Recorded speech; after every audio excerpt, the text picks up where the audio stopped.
there, moguls. It's me, Marshall Silver, your personal millionaire maker. Getting very excited about my brand new show. 2 hours a day, 5 days a week. I'm going to broadcast live to you. In the first hour of the broadcast, I'm going to give you content, information for better sex, more money, emotional, mental, physical, and even spiritual power. I'll also invite some of my cool multi-millionaire and billionaire friends onto the show to give you more direction, more advice, more strategies and gambits for having it all.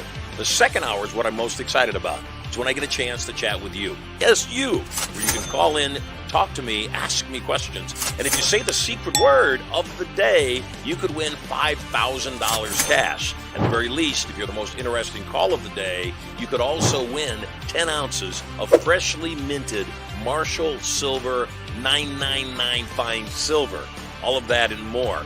Brand new Mercedes-Benz sedan or SUV up for grabs. My personal Rolls-Royce Phantom up for grabs. All the knowledge to get everything you want and so much more. All you got to do is log in to the show to get information about its release coming up. 2 hours a day, 5 days a week, coming to you live from the bunker right here at Studio Money. I'm Marshall Silver, your personal millionaire maker.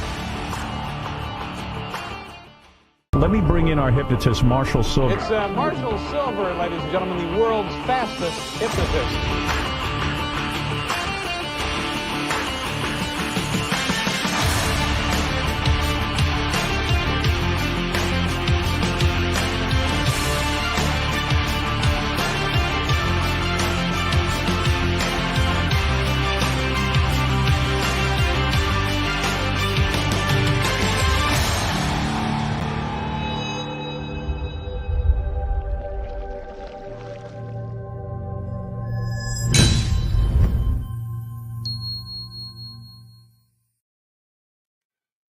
Hello there and welcome. It is Marshall Silver Live. I am Marshall Silver. How convenient is that? We got a great show for you today. Not only do we have a great show, we've got $9,500, $9,500 up for grabs on today's show.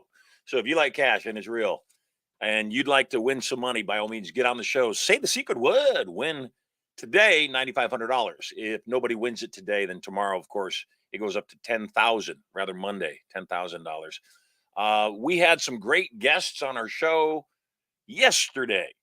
Let me just go back and review.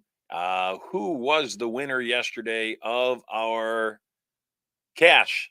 George, Melissa, Andrew, Yana, all called in, all had phenomenal questions. You voted for who you thought had the best question. And Yana, you are our winner of 10 ounces of pure Marshall silver. That's right, 10 ounces of pure silver. And I'm looking forward to giving this to you in person when you come join me at First Million Irresistible Influence in Las Vegas. I had a phenomenal morning. As you know, I get up early, 6 o'clock. I get out of bed. I do a little meditation, make my coffee. I go downstairs. I get in the spa. I do about 15, 20 minutes in the spa, get nice and heated at 106, go into the cold plunge. This morning, I don't know what it was about the cold plunge. It was like extra cold. I didn't look at what it was set at. Normally it's set at 55. I got out of the cold plunge after my first 15 minutes and my body was beet red. I mean, it was so red. It was like candy apple red. And then I got back into the sauna, the infrared sauna, before I got back in for my second dip inside of the cold plunge. Came out, was so happy. I was doing a salsa because I was out of the cold plunge and I was warming up, and I figured nothing makes you hotter than salsa. So I'm doing the salsa dance and just celebrating life. We've got a phenomenal show today. I'm very excited about our show. We've got a very special guest coming on to join me. And then after our first hour, as you know, during the first hour, not only am I going to interview our guest, I'm going to give you some clues as to what the secret word of the day is. Then you're going to call me at studiomoney.info/live guests. Studiomoney.info/live guests. Get on the air and say the secret word, potentially win $9,500. Nobody else is doing this. Nobody's live 2 hours a day. Nobody is giving away this kind of cash every single day. And guaranteed giving away silver every single day. This will make 110 ounces of silver as of today. So it's cranking. The gentleman we've got coming on to our program today is somebody who our lives have crossed paths in our profession many times. Richie Hosein is not only a world class entrepreneur. This guy's involved with everything from philanthropy, investments, marketing, hospitality, healthcare. He's involved with everything. I myself managed nightclubs when I was 21 years old. Know a lot about nightlife. Growing up, the last, what is it? Gosh, 29 years in Vegas. I certainly understand the hospitality life. Trying to think, gosh, that's how long I've been in Vegas. Can't even remember, 29 years. But Richie Hosein is the founder of the Medical Technology Consultants Group. He's also founder of Baseline Health, managing partner at Etiquette Management Group, founder of One Influence Media, investment managing partner at Exit Partners, and founder of Pray for Humanity. So without any further ado, I welcome to our program, Richie Hosein. Welcome home, my friend. Hi, thank you for having me. This is really exciting. I can't, but Marshall. I cannot hear you. Is your microphone live? Let's see. Can you hear me, Mike? Hey, can you hear me? My mic is live. Yeah, we got you. There you go. Welcome home. Thank you so much for having me. This is truly a pleasure to meet you. First off, hats off to you. Like the opener I saw about you just now it blew my mind. What don't you do? I'm so excited to learn from you. I'm so excited to be on this show. That opener I was blown away, first off. And I started doing a lot more research on you. I can't believe you're live every day for 2 hours. This is, first off, you're so entertaining. I've got so much to learn. I just started this journey of putting out content. So I've got so much to learn, but you're so well spoken. This is so eloquently done. I just got to say, I'm blown away. Well, you certainly understand the hospitality business and that schmoozing works. So I love you already. Now, enough about me. Let's talk about me. I love that line. I hope you don't mind if I steal that line. No doubt. Let's talk about you. Tell me more about what you do. Oh, I don't even know where to start because I have ADHD of business. I just love creating. I love doing everything, to be honest with you. I think we got this one small life to live. And I want to meet as many people as possible, connect with as many people as possible, help as many people as possible. And the only way to do that is get yourself out there and just learn from, not only just have the opportunity to learn from others. Like I said, there's not enough time in the day, Marshall. There's not enough time in the day to I heard you were doing cold plunge, you're doing sauna, like all these things. Like there's not enough time in the day. So I'm just trying to utilize all of it and do things that I truly love. I'm really selfish with my own personal loves and my own personal development. I always preach the fact that if you can't be great for yourself, then how can I be great for anyone around me? So I think we really got to be very, very selfish with how we treat ourselves, what we want from this world, to understand like what makes us feel alive every day, and not start the decaying process. So these are the things that excite me. So the areas you hear that I'm involved with are really things that are true to me, that I love. I've got involved with healthcare sales. It was where I started and launched my career. And I just, kept down that path because I think the world we're living in, we all need to be educated on, medical products. So it's something that I always wanted to be close to me because I need to know about the healthcare arena, what's going on. And you learn a lot when you're in the mix, right? It's one thing to look from the outside looking in, but there's a different thing when you're inside and you're going through education and product development phases in healthcare. It's a lot you see what goes into it. And from sales to marketing, I've learned a lot for amazing companies like Pfizer, Pharmaceuticals, Johnson & Johnson. I was in orthopedic sales, doing sports medicine work. And I was when I was 23, 25 years old. So I've been in healthcare and then obviously being an entrepreneur since I was been 20 years old. I started my first company out of college. It was a sports marketing company, and that's where I launched my career. So I started a sports marketing company, teaching myself how to reach out to India, to learn, to get websites developed, to build, teaching myself everything. I don't know if you know my history, but my family's from Trinidad and Tobago, small island in the Caribbean. My mom came here when she was 16 years old. And her story is just beautiful. She came by herself, a 16-year-old young lady from a small country here in the big city, New York, by herself. The balls to be able to do that Marshall, how many people at 16 in our country today would have the balls to leave their family, their loved ones there, and go into a new country and try to make a life and a name for yourself? And my mother did that for her family. She came here, she started it all. My father followed her, obviously. She was gorgeous, she's beautiful. So they used to write letters to one another from Trinidad to to the USA. And think about the time of how long that relationship took to develop, right? They put a lot of energy into it. They were writing letters to one another, like, oh, I can't wait for that letter to come back. Like, think about today's technology. Like, you swipe left, swipe right, up, down. You're ruined now. Oh, so I learned from this, and that's how I've lived my life. And that's from a love standpoint, that's the love I expect, right? Like, that's the love I want every relationship in my life to have and reflect. Two-sided, putting time and energy into the relationship, really caring about the relationship and caring for others. And that's what, I saw with my parents, and that's how they started. And that's the legacy of, the two of them. So I've learned a lot. I've had very strict parents growing up. I always tell this story. I was 5 years old and I was racing my cousin from one side of the house to the other. And, I was, from a competitive standpoint, I think it was just in me since 5 years old. And we were racing through the house. Right. I get to the front of the house. We have a door and a glass pane window, and we were neck and neck. And I saw him out the corner of my eye. He was neck and neck, and I wasn't going to stop. And I just ran right through the glass pane window. Of course you did. And I kept going. I was 5 years old and I did that. And I feel like that's the way I got out of that, right? Glass all over me, bleeding. My parents, everybody came, like, what happened? Oh my God. And I just yelled victory. And I think that's the way I've attacked life ever since, with that ambition and that passion. And that's kind of where I started. But I told you I started in healthcare, but I've did a really good job from a sales standpoint. And I never like calling the word sales. I don't like that word for some reason. It just feels to me like harsh. But I would just want a hypnotist. I should, but I should. That's a really good word. Sales great. is a really good word. The entire economy rests on the shoulder of people like you. Well, I know that you're so right, but the way I like to talk about it is I want to be a solutions provider.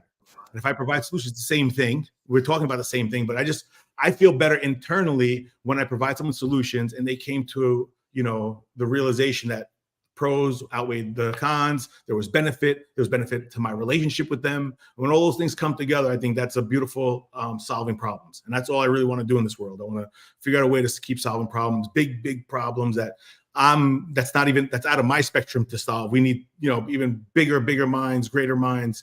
And that's the other thing is I want to see this whole world, like, stop this divide and start coming together. So, I could go off on a tangent on so many different areas, but I think Marshall, I think there's a reason I met you, and I'm excited, to be honest with you, to be on this call. So, my career started in healthcare, marketing, sales. Like you said, I was a sales and marketing person. I was working 7 days a week since I was 21 years old. I worked a day job, that was healthcare sales, a night job, my marketing, going back and forth with India. And then on the weekends, I was working for an entertainment company.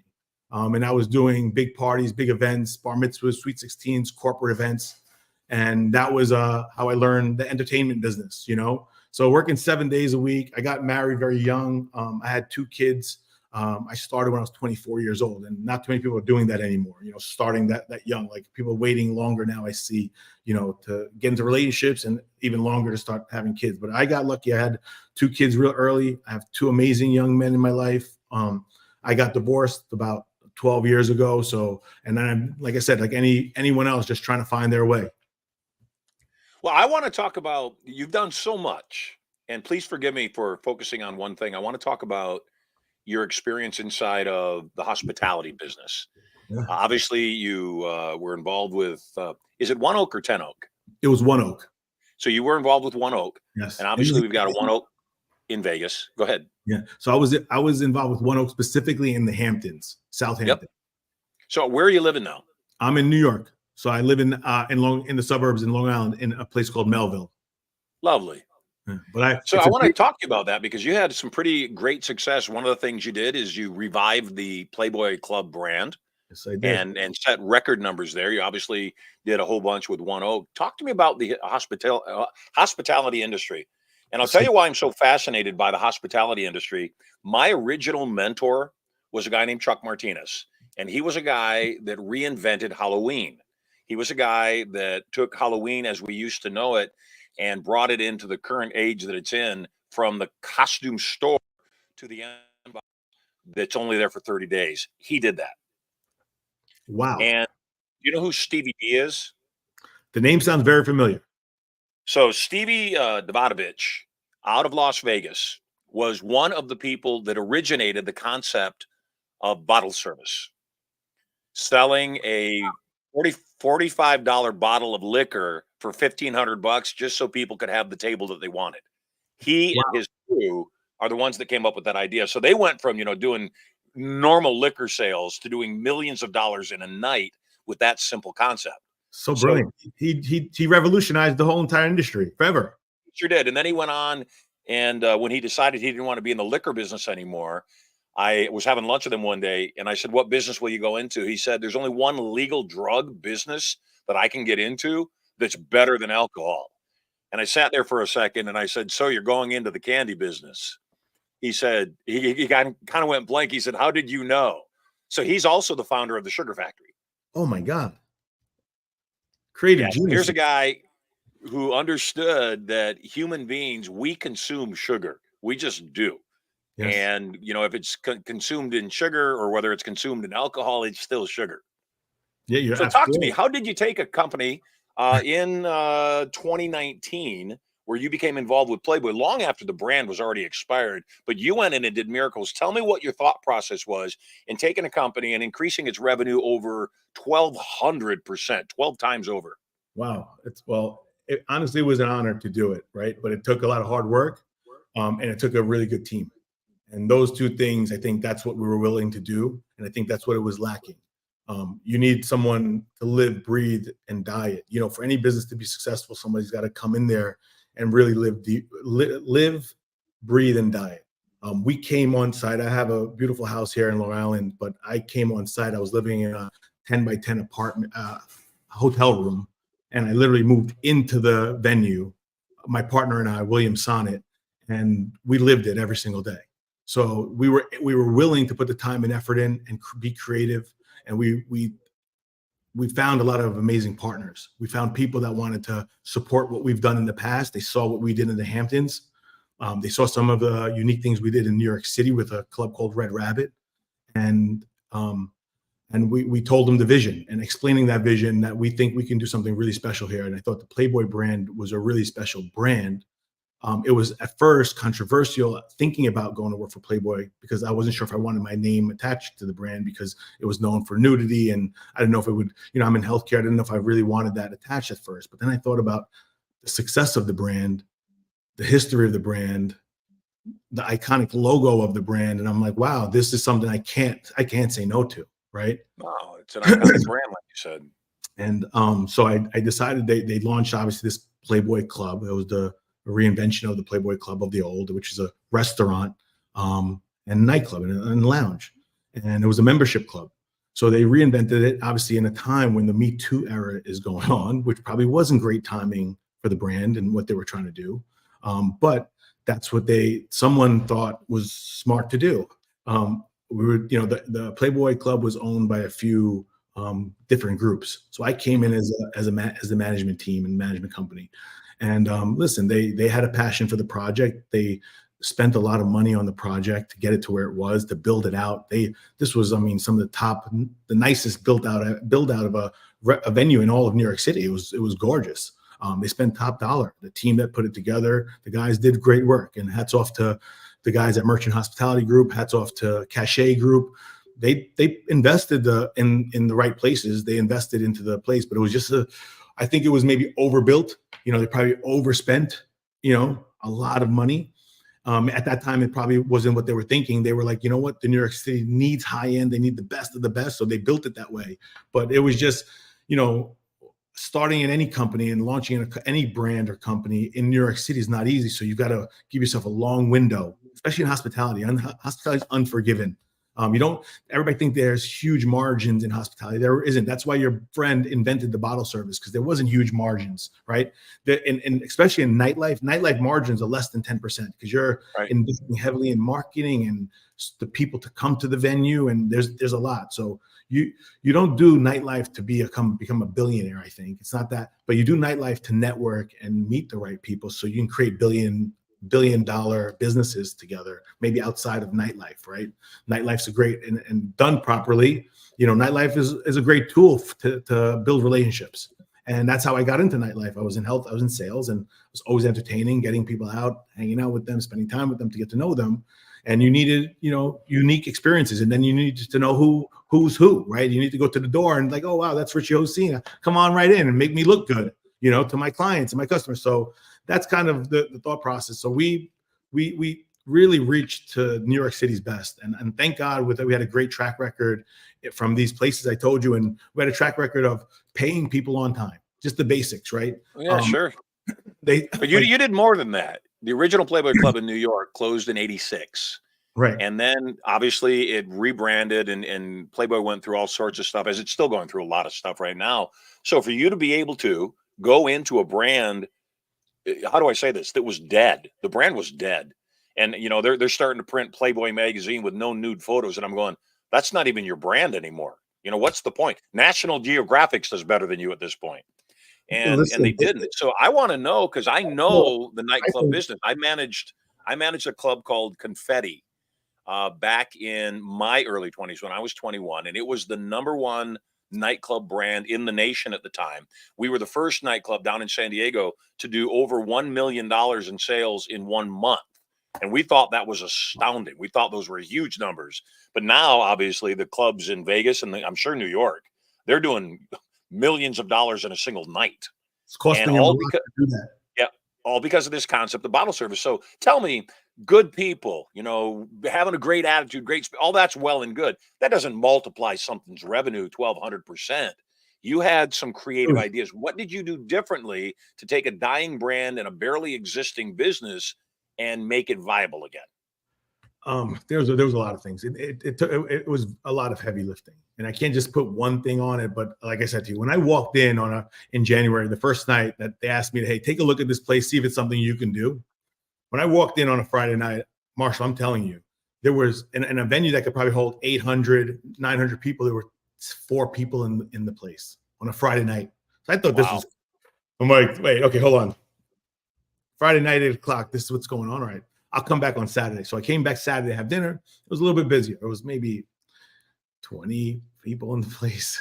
I'm like, this place has so much potential, but it's lacking something. Something's missing here. This doesn't make sense. But what was it lacking? Huh? What was it lacking? It was lacking. You know what? It was lacking soul. It was lacking someone to give it soul, to give it, love. It was, when you see places or see anything, it's robotic and it's just going through the motions. It was just, like I said, it didn't have it. It didn't have the energy that if you're launching Playboy Club in New York City, what Hugh Hefner would have wanted at his parties, this would have had it would have had excitement. It would have had soul.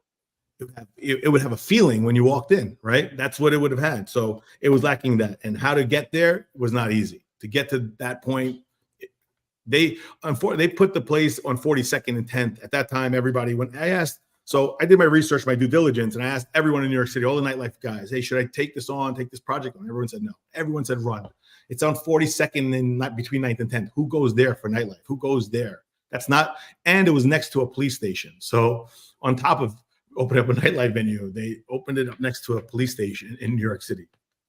So I heard it sounds like a tremendous challenge.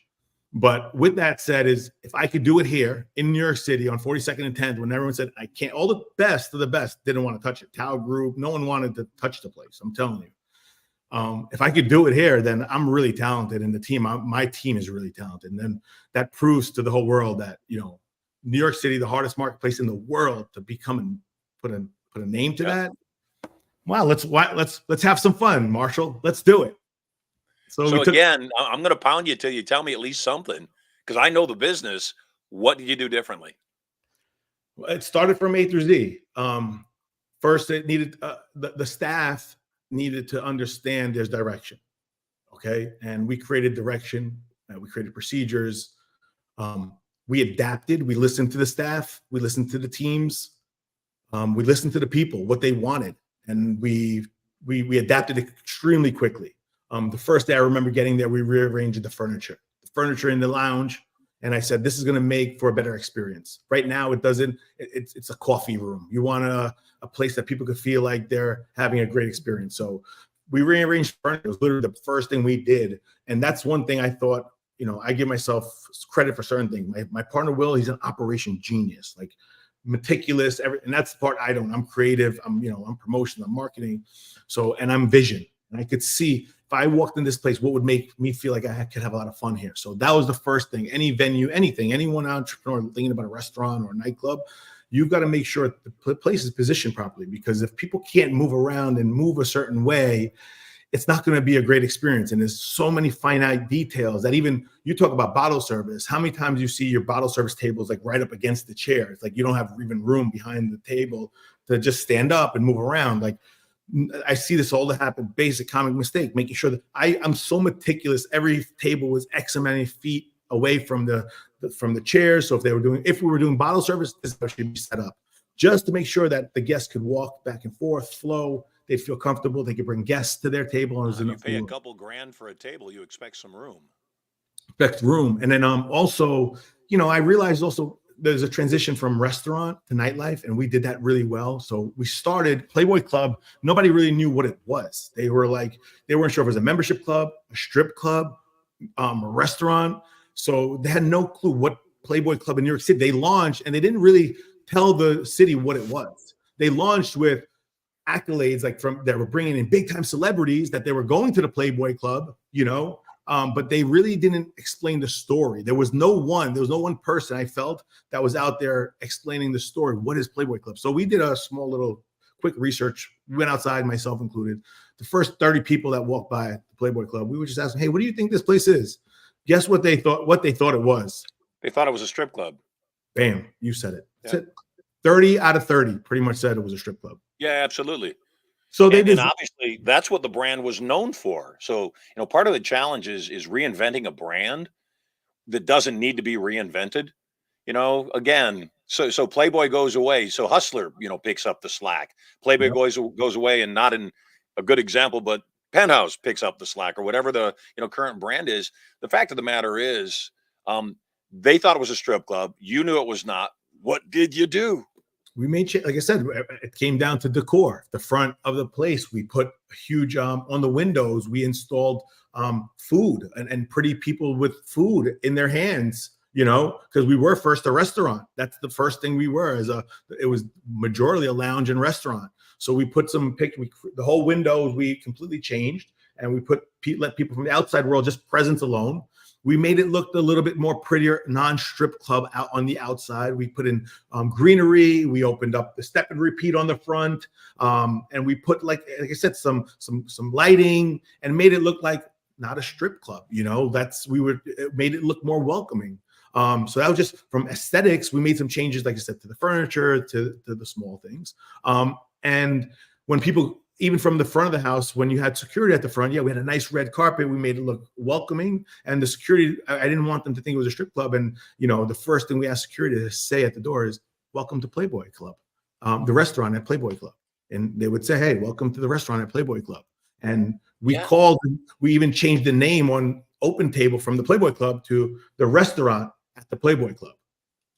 Okay. And it was just the most simplest things and changes that created such great responses, because guess what? If I'm booking a dinner or a restaurant reservation, automatically, because it says Playboy Club, you're basically segregating all the couples that want to go out, because wives aren't going to say, I don't want to go to I don't know what you're into, but majority of wives aren't going to be like, I'm going to the Playboy Club for dinner. Sorry, honey. No, I think we can figure out a better place. So with that being said, the restaurant helped that, and then we just started creating a lot of great content. Making content was very key to us. Creating food content, people eating and having a good time, music and vibes. And we just started creating content and spent a lot on digital marketing and putting that content out to New York City. We focused on the New York City area and shown everyone that it was a restaurant with music. We made even changes internally. They had, before I got there for the restaurant, the Playboy bunnies were dressed up as in these outfits, which are in a museum, were being utilized to serve the tables. You and I both know if these characters are in these, they have to get the change. They got to be perfect.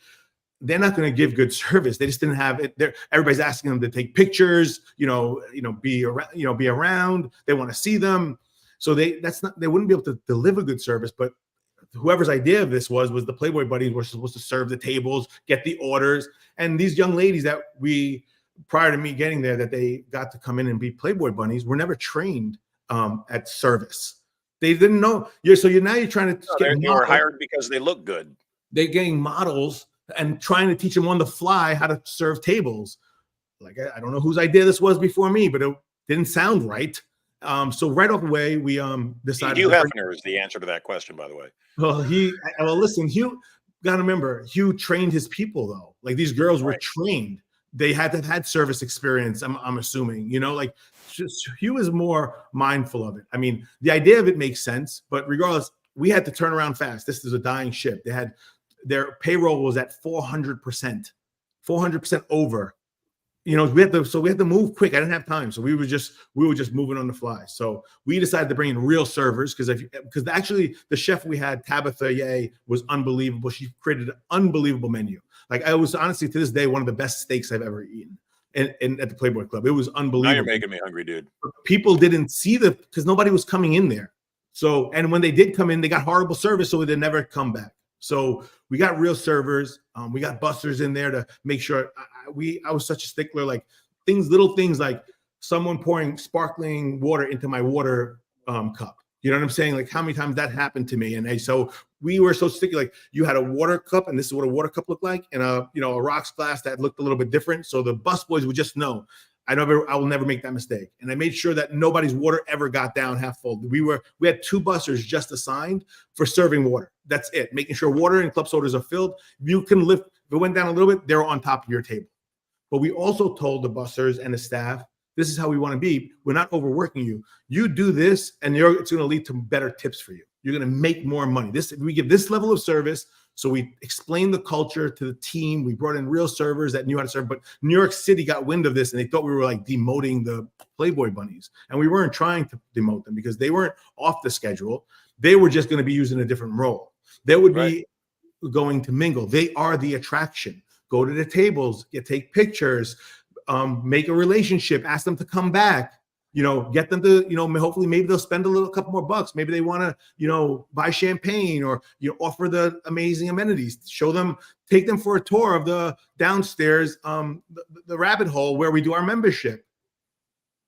Explain the features and benefits of the Playboy Club. And that's what we started doing. And that's where we were able to now sell our memberships, because guys were like, wow, we had such amazing facilities, but it was just not being orchestrated properly. So that's really what we came in orchestrate. We went hard with marketing, great material. The marketing works, marketing 101. We went all in on marketing, highlighting the amazing times, the great steaks, and people having a great time drinking, and just showing that to the world. And New York City started coming a little by little. On top of that, the nightlife promoters of New York City, I made good relationships with. Typically, they wouldn't take these projects on, but I think I've been able to prove myself that I throw really, really fun events, right? Like, that's from my entertainment experience from bar mitzvahs and sweet 16s.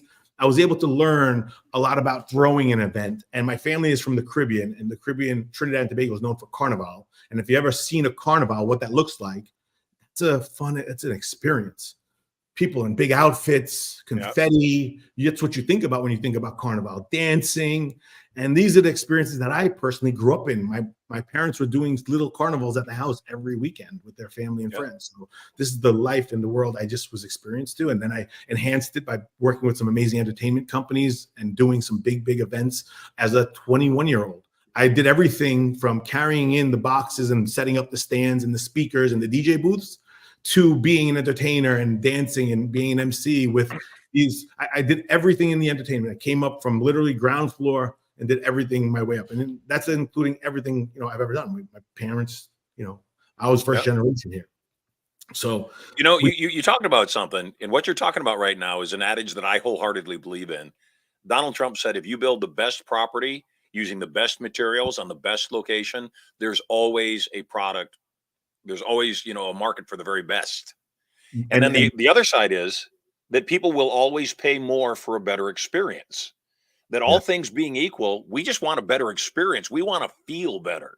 So the idea of a waiter or a bus person making sure my water never dips below 2 inches is just my way of looking at them and saying, I don't really need the water, but I do appreciate that somebody's watching me. And I do appreciate that somebody's paying attention to my needs.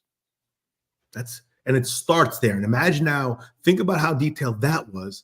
Every step of our details were going to be that wide. So we kept going with it, and we just started programming and letting the world know this is the program for the week. This is what we're going to be doing on Monday night, whether Monday night was Monday Night Football or chess night. Tuesday night was could have been Taco Tuesday or whatever it is.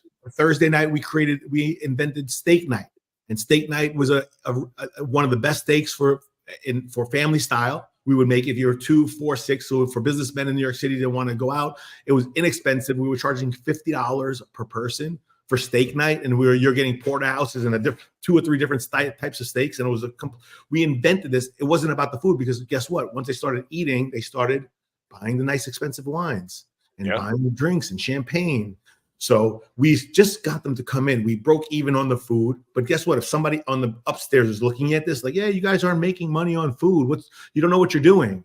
No, we are filling the place that was completely empty when I took it in January with 2 people here. Now we've got a place filled. Yeah, we're breaking even on the food. And guess what? The kitchen's not going to be really happy, because I'm increasing food costs, because in this meal, you got a first course, a second course, and then ended with a big steak platter with French fries, veggies, Parmesan crusted. It was unbelievable. Everything. It was just a spectacular. It was a display, and then we ended it with an over medium egg that was on top of everything. It was just it was a meal. It was something that a men would be like, wow, let's take out our phones.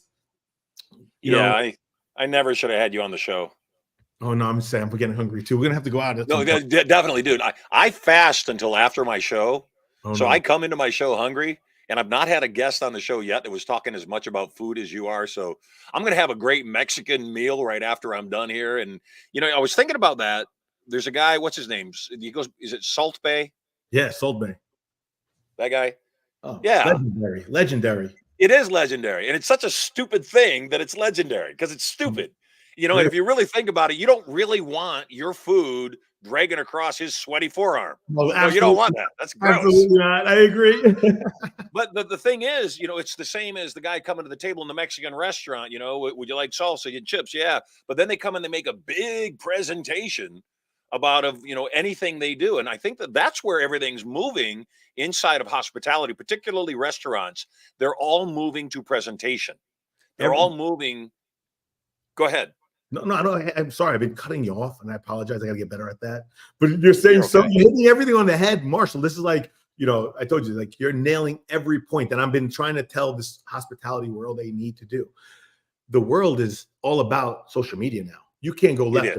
People are they want an experience. They're looking at everything from around the world, the best experience in the world. And you know what? You want a return on investment. You want to go to a place, and when I spend $1 now, I get a better return on my investment. You can't just give me the basics anymore. I'm not okay with the basics. The culture is not, with social media, everybody's showing off the best of the best. They look the best. They're the best presentation. Everybody's got to step up their game to earn anyone's business anymore. So that's what I felt we were doing prior to even thinking about this at Playboy. And we went over and we created a nightclub in the back. It was an empty space. I didn't have any budget, so I had to create a nightclub with a black box space. So we did that. We were able to create it, and I told you we were bringing in, some big celebrities to perform. We had some of the best promoters that were friends of mine. Because the reason promoters did it with me, they knew they were going to get paid. That's the one thing our vendors knew. If I put my name to it, you're going to get paid. and we're going to create some fun, really cool and unique experiences. So the way I got the promoters involved, because they were all already doing nightlife venues, I started to do like a dinner lounge fun time. So it was the time that they're not really busy. So I invited them all to do dinner with me. The promoters, come into New York, come to our place, bring your team. I'll host you promotional dinners, and you guys will help us make the place look great. It'll give you a place to bring some clients. You could still sell bottles before going out to the nightclub, so you could double up on your commissions and how you normally make your money at the nightclubs. You can do that with us in some way. So I brought them in, I invited them in, I gave them a place, and we made it fun during dinner time. You know, I created membership experiences, and the membership experiences where we had sparklers, like 200 of them throughout the whole entire place. And we brought out signs, and we had an entrance music for the membership announcements. We put the Playboy Club key in the box. We brought in 20, 30 bunnies to deliver it. And the whole place was outrageous. Everything was detailed, from even the music celebration. I had a DJ come in and create this entrance, and it turned into a celebration that turned into something higher, and it just kept going up and leveling up. So everything was detailed from them. I'm a little crazy when it comes to this stuff, because like I love to make sure everybody has a great time. So we had dancers, we had confetti. It was the whole place filled with confetti. The whole entire place filled with confetti, sparklers, dancers, people in, the bunnies with signs, welcome members, and with your name on it and a picture of you on it. And we went over the top, and that's what we delivered. Yep. That's what you told me what was missing. That's what was missing. You're right. And I want to keep expanding on that, because that's important to our viewers. The nightclub I worked at was called Confetti, and it was a Lance McFadden property. And the whole idea, the whole concept behind Confetti was that it was like you walked into somebody's party. And so every day we'd put up helium balloons. Every day, the confetti machines would be reloaded, streamer machines, and there'd be dances, and the staff was all required not only to serve, everybody was required to at least hit the dance floor and do something, whether it was to jump into a dance, or whether, we had people that were magicians or singers or wrestler, whatever it was, that again, people want a better experience. But you said something that really got my brain going, that people have to consider these days. And what they have to consider is the experience you're giving people at your business social media worthy. Meaning, will people whip out their phones and start? That's what built Salt Bay, is people in those videos of the salt going across his slimy forearm and, landing on their steak. And people went, wow, that's cool. But now you see, some security guard comes out with a big gold box, and he sits it down on the table, and he lifts the lid, and inside is, smoke billowing out. And then he reaches in and he grabs your quesadilla and puts your quesadilla down in front of you. And again, it's all presentation, but that is the experience that people, we have a high-end program we do called Inner Circle. And besides a high-end experience, you also said something else, that came out and the sparklers are going, and then we got a picture of them. That picture that cost you $10 is worth $1,000 to them, because it's their picture in the hottest nightclub in the city. It's their nightclub. It's that environment acknowledging how great they are. There was a guy that was I just chatted with right before we got on the show. His name's David Wood. And David Wood is probably one of the best network marketers the world's ever seen. Back in the day, he built a company called Empower Network, and the numbers they were doing was astounding. But this guy, David, is a master at giving people a better experience, making them feel like they're part of a community. Right. Because ultimately, isn't that what a club is all about? When I watch the nightclubs, when I manage the nightclubs, I had a guy come in one night that had a stack of receipts about that thick. And he was making some pretty severe demands on us. And I'm managing the nightclub. And I said, I can't do that for you. And he said, don't you know who I am? I said, right now, you're the guy I can't do that for. That's who you are. And he said, I've spent all this money. And he had spent hundreds of thousands of dollars in our nightclub. But it was all because we, on a regular basis, because he was spending so much money, gave him a heightened table off in the corner where he could basically, sit on his throne and oversee his court. Right. He's spending the money. We give him a better experience. So that's one of the things that I think people aren't aware of, is that, we just flew up to Alaska, And I don't fly commercially anymore. I can't stand it. But the charter was pretty pricey. And I said, hey, we're going to fly commercially. And then the airline had some wall panels fly off their jet. So they grounded their jets and they canceled our flight. And Oh I my. told them, we're going to charter a plane anyway, then. It's not meant to be. So for me, there's nothing wrong with flying commercially unless you're used to flying privately. There's nothing wrong with somebody serving you a cocktail and that's all you get. But if you've had somebody serve you a cocktail and pull out, picture with your name on it, or make a special bar stool that's yours when you walk into the club, that then makes it yours, and you feel obligated to go there. You feel obligated to tell people about it, and then pretty soon it catches on. David and I were talking about the idea that in network marketing, there's a lot of people that are broke, and I said, yeah, but there's a percentage of people that aren't. And I said, the people that are broke have a place, just like the people that came into your nightclub that didn't spend a lot of money. They're okay there. You want the place full. Yep, Because absolutely. people will spend a lot of money, walk in, and they don't see 4 or 40 people. They see 1,000 people, and they say, man, this joint is jumping. Absolutely. Now you can start selling bottle service. Absolutely. And that's what happened. And I mean, guess what? Even those people, they still have their phones out and they have a network.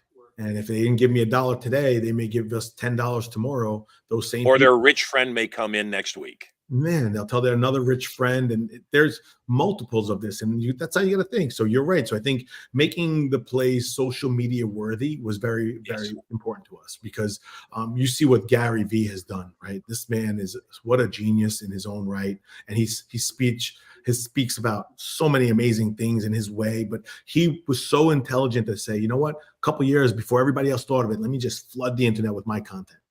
And Well, now, yeah, both he and Alex Hermosi, both Gary absolutely. Vee and Alex Hermosi, same thing. Their whole business model is built on putting out an excessive amount of content. So much content that they're everywhere. Yeah. So much content you don't even watch their content, but their face is everywhere, so you know their face. Right. But even if one person watches 10 million piece of content, or you have one piece of content that gets 10 million views, is it any different?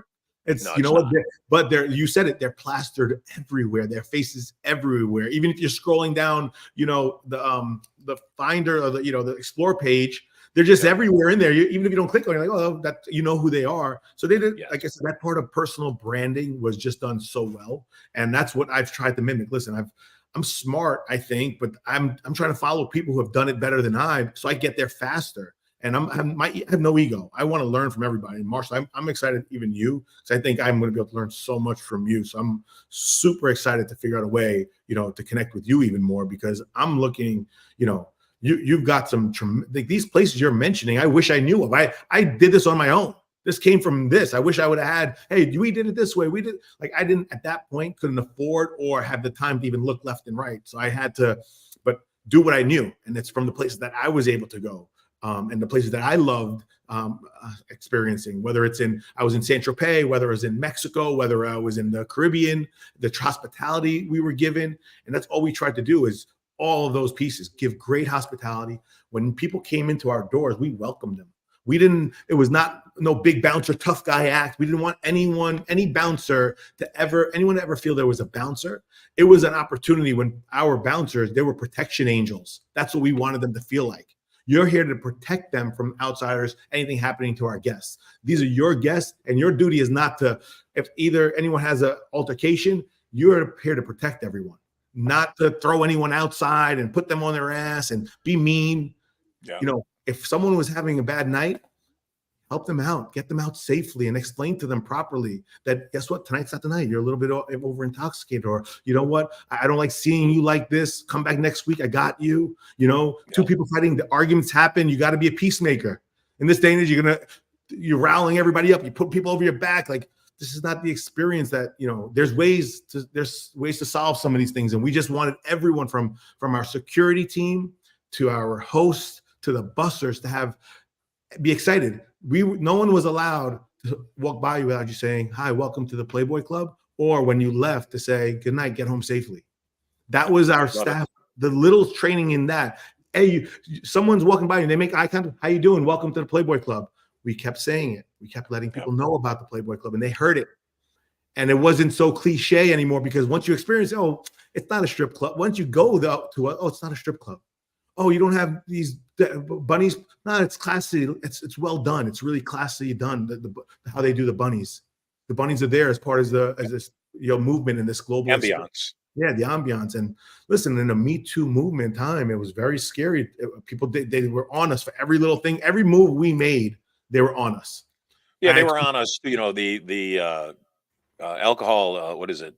Food and beverage alcohol. The SLA, the What do liquor you call it? authority, the The state liquor authority. Yeah, I forget what we call it here in California, but they were all over us. We did this dance. It was just a dance where the gal would lay on the floor, and in the course of the dance, the guy, both employees, both teammates, he would get over her and do push-ups over her. That was all it was.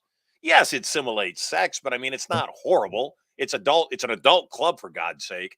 Right. But the alcohol, food and beverage, gosh, what is it called? The alcohol board. Anyway, the alcohol police came in and said, "You guys can't do that." That's the fun police. They were the fun police. They told us it was pornographic. I'm going, no, you should see the stuff we do. The other stuff we do is pornographic. This stuff is not.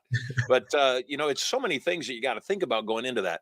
Before we wrap up, and I can't believe how fast this hour has gone. You're amazing. You're very interesting. But tell me, you're a speaker, whether you know it or not. You're dynamic. You're charismatic. You speak well. You're engaging. You're extremely likable. What's next for Richie? We're gonna keep doing great things in this world. Honestly, I told you my time here is at the end of the day when I lay down and my time. I wanted to make sure I made a really good positive impact in this world. And to do that, the biggest impact you want to make? What is going to be your legacy move? I want to make sure we make this world a better place. Right now we have tons of divide. The world is getting more and more divide. And guess what? At the end of the day, we got to remember we don't have a political issue. Actually, we don't have a religious. It's not a black and white issue. We have a leadership issue. That's what we have right now. And this leadership issue is because we're promoting more hate and not more love. And that's what we have to continuously, no lines in the sand anymore, because we got to remove the lines, because when there are lines, that slows progression, right? Lines, when you have divide, you don't progress as fast enough. You don't progress even close as fast as you can. But when you have collaboration, we progress. Imagine all the greatest minds in the world came together and thought about how to fix problems and solve solutions. The greatest mind, we collaborated with all the top geniuses in the world. And the world has a bigger thing is we got to remember this is the human race, the world today, the world itself. We have a world. It's not the world. It's not me versus you. It's the world versus the universe. We've got to protect this planet for our loved ones, the ones after us. And it's our moral duty to do that. But to do that, we have to collaborate, because the faster we come together, the faster we can expand like the speed of light. But it's not whoever good. I think a good and negative energy. The negative energy is winning right now, and we got to bring back the positive energy. And that's going to go through love and showing each other respect, the basics. Leadership starts at the home. So what's next for Richie Hosein? I'm going to continue to help build my platform. You're going to see me put out more content out. I'm going to try to follow Gary Vee and Hormozy. So I'm going to just put out more content, and hopefully I can help people and help businesses grow. So the bigger my platform grows, the better a better chance I'll have to spread this mission and this message to the world, that we got to come together. We got to have more conversations like you and I today, Marshall, and do some great things for the world and do epic things. So that's my next, and it's going to be in healthcare. I'm working with a company called Cherish Health. Look them up. And nutrition, I'm working with a company called Peruse. Two amazing companies that are putting the same energy that I put into everything I do into the work they're doing. And these are two products that are going to revolutionize the world. And I'm happy to be a part of it. So in the last couple of minutes, tell me, what does Pray for Humanity do? So Pray for Humanity is a foundation that I'm going to launch. And it's you'll see, I'm going to show you and during COVID, actually, when we thought about it. And like I said, I told you, I don't think we have a religious issue. I think we have a human race issue and a leadership. So we do. So we've got to pray for humanity right now. That's what we all should be doing. We should all be praying for humanity, because we have a humanitarian issue. A world, the division is gone beyond. And we're in weird times right now, and we got to come back together and start solving problems and start working with one another. And I think that's what happiness will lay, and will lay a great foundation for the future. Our kids, and we got to start thinking about that. How can we make the world a better place? How can we fix the issues we have, cure diseases, and make the world a better place? And how to do that is, I'm in healthcare. I'm going to be in marketing. I'm in a bunch of these places. So I'm going to try to do my best, do my part. And if I could do my part, I guarantee it'll be one step in the right direction. And anybody, out there that, leadership starts at the home, right? At home, if we could fix, you don't have to worry about anybody else. You just stay in your lane. Don't look right and don't look left. Everybody stays in their own lane and fix their own problems in their own homes. That's it. Leadership at home, teach people love, respect, all the basic principles, the most basic principles that should be taught in a home. Love, respect, respect your elders, say please and thank you, use your manners, just the basic. We do that at home. If everybody starts to do that at home, the world's going to be a better place. It's that simple. Yep. We just got to. Powers that be would have us separated because that's where they can control us. If we're separated, we're controllable. And if we're not separated, we're not controllable. So I would wholeheartedly agree. I love your message. Unity is the way. Any last thing besides that you want to say to our audience before we wrap up our conversation? Listen, I mean, we live very short lives. We're a speck in the dot of the spectrum, right? So do it if you want to. Everybody has the right to do whatever they want to do. If you want to be a lazy bum and sit home and watch, that's your right. Actually, it's no one. I'm not here to judge. You're not there. No one can judge you. The only person that can judge you is yourself. So whatever you want to do in this world, just do it great. Be the best couch potato you can be. If you want to do great things in this world, just keep going because we need it. We need each other. We need people doing great things in this world, uncovering, diseases, solving problems, creating new technology. We need it all. We need everybody to go after it with all they got because it's a very spec. You have a chance to make a difference and you got to live this life. And whatever makes you happy, make yourself happy. Be selfish with this life. And if you make yourself happy, it's easier to make other people happy. And that's how I feel. So go after it, attack it. Before you know it's gonna be over. I bet our elders say it to us. And if we learn from our elders and we can learn fast, enjoy this life and enjoy it. It's up to you what you enjoy and put your all into it. And that's what I'm planning to do. And I'm not trying to waste a minute. Every second of every day, I want to go after it. I love it. Hey, you're an awesome guest. It's great to have you on the show today. I look forward to us meeting sometime very soon in person. And I appreciate you taking some time out of your extremely busy day to come share your expertise with us. Thank you so much. Thank you to you and your staff, everybody from head to toe, from pre to now. You guys were outstanding work. And like I said, it's an honor to be on your show. Thank you, Marshall, for having me. Feelings mutual, brother. God bless. Take care. We have the best people on this show. That is for sure. Greatest guests, greatest callers. Speaking of callers, we're coming to the top of the hour, and you know what the top of the hour means. It means that I'm going to start taking your calls. When you call in, all you got to do is go to studiomoney.info/live guests. And the reason we have you do that is we just want to screen. We just want to make sure you're interesting, that your microphone works, all the above. When you get on the air, should you happen to say the secret word of the day, today's amount, $9,500, $9,500 up for grabs on 2/25/24. And even if you don't say the secret word, if you have a really interesting question, and I find that the rest of the audience finds you fascinating, we've got a survey software set up, and we're going to send you over to vote on your favorite call. And if you are voted best call of the day, you win 10 ounces of Marshall Silver, pure silver. So that is going to happen. For those of you that are brand new to the show, we do a lot here. Not only do we take your calls every single day, give you free advice that I'd normally charge $60,000 for a one-on-one coaching session.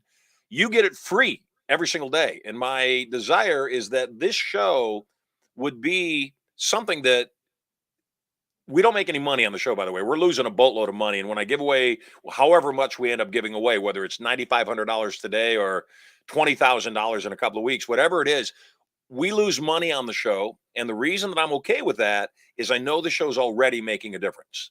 And that's all I care about. I want to make a difference. Where will we make it up? Well, my desire would be that you guys love the show. You say, gosh, I like hanging out with Marshall Silver. I want to come be with you. And that you come be with me. You come to First Turning Point. That's our foundational course. That's our beginning program. We teach Turning Point 6 times a year right now, about every other month. We got one coming up next month in Vegas. And every single caller on today's show is going to receive 2 tickets to that. We also have First Million coming up. And First Million is an extremely important event. It's coming up March 4th through the 7th.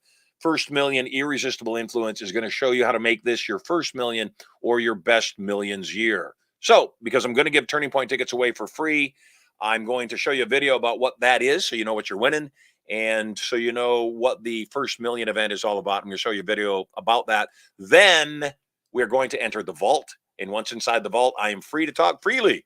So if you have not yet gotten a membership to the vault, go to studiomoney.info/the vault. Get yourself a free membership. It'll get you an affiliate link. Then that way you can use that affiliate link to tell other people all about our program. And should any of them buy anything from us, you get a 30% commission. So this broadcast can literally be a massive revenue stream for you. And only tell people about the show when you love it. So if you love the show, while I'm showing you these short videos, go ahead and tell all your friends, log on, check it out, take a look at it. But go to studiomoney.info/the vault to be sure you get your affiliate link so you can tell everybody all about this, make some money, have some fun. So let's take a look at the videos. We'll be right back after these breaks, taking your calls at studiomoney.info/live guests. We'll see you in the vault. Turning Point. A total change in direction for the better. Who here is ready for a turning point? You absolutely have to have one. Put them high. The 2-day Turning Point seminar is different than any other program in that it does more than just teach you the skills for your relationships, wealth, and power. It also programs you on a subconscious level to put those skills into immediate use. This weekend is about empowerment. This weekend is about you understanding how to take charge of your own life. You will learn total control of your thoughts and emotions. How to use PND, or psychoneural duplication, to take on the thoughts and actions of others to produce similar results. Whether it's losing weight, changing habits, being a millionaire. When you think what a millionaire thinks and you do what a millionaire does, you'll produce similar results. You will learn to program these powerful tools at a subconscious level for immediate and lasting results. Your conscious mind is what's called your critical factor. It's the mind you're using right now to determine whether the information I'm giving to you will work for you or not. Your subconscious mind, on the other hand, is merely a computer. It's non-critical. It doesn't even have the ability to make judgment. So all trance, hypnosis, reprogramming is setting aside the critical factor of your conscious mind and non-critically accepting suggestions. And empowering. To make a fear vanish, you must experience it fully. As it helps you create your life exactly the way you want it. Bring your family closer. Find the love of your life. Create strategies for wealth. Learn irresistible influence and so much more. Because of the intimate nature of this course, seats are very limited. Register now before your life passes you by and there are no more turning points for you. Tens of thousands of people have learned this information and are using it daily. You don't get angry if you get fired from your job and you know that within 2 years you will be a multi-millionaire. It's your time. There's a way for you to win this game that is different than how you're doing it, and it works. It's your life. When you learn how to do that, you become more powerful, and power is for use. It's your turning point.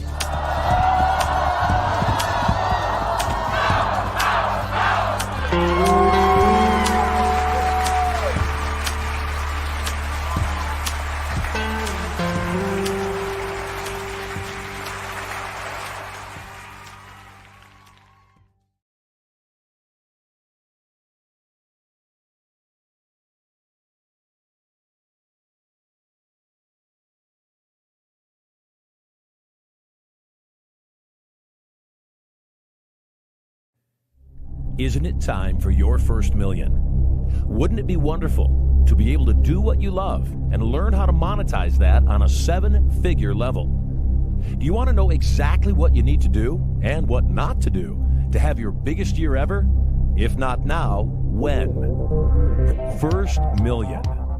A 2-day subconscious learning experience that both teaches and programs you with the personality traits and habits of multimillionaires. At First Million, you'll learn how to take almost any wealth vehicle to a 7-figure level or better.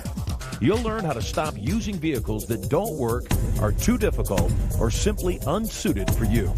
Making money is supposed to be fun. Stop living your life, getting ready to live your life, and start living a life of adventure. First Million was crafted to not just change what you do, it's also going to change who you are.